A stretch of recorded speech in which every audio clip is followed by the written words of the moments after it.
Welcome to another tutorial of myapp.property. Now, the affordability calculator is key in property because it helps you determine how much lending you can get from the bank. Now, as a disclaimer, and it is noted here on the site, this is not a foolproof product or process. You'll have to go and consult a bond originator or your banker to make sure you get an accurate quote of what your affordability would look like. But what I'm going to show you is how you would use this tool.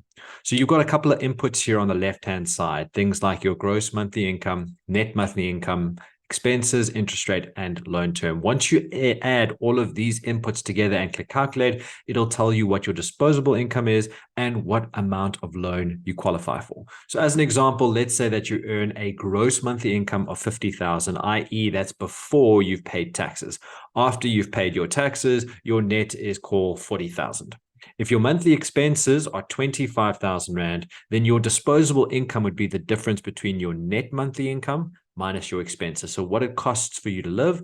We're currently at the time of shooting this video, we're in a high interest rate environment of 11.75. So I'm going to use that as the prime, and then loan term of 20 years. If I click calculate, you can see that my monthly disposable income is the difference between the net monthly income and monthly expenses. And the amount that I would qualify based on this 15,000 is roughly 1.5 million. And here you can see how home loans are calculated and how our process works. We've also got this nice range at the bottom here where you can start to adjust your price range. So if 1.5 is a little bit too much for you to take on, maybe you can reduce it down to 1 million Rand worth of debt, and it will tell you what your monthly repayment will be, as well as what the transfer fees would be for a purchase price of 1050. I hope this tutorial helped you, but if you still have questions or concerns, please contact us via the chat and email functionality in the menu bar.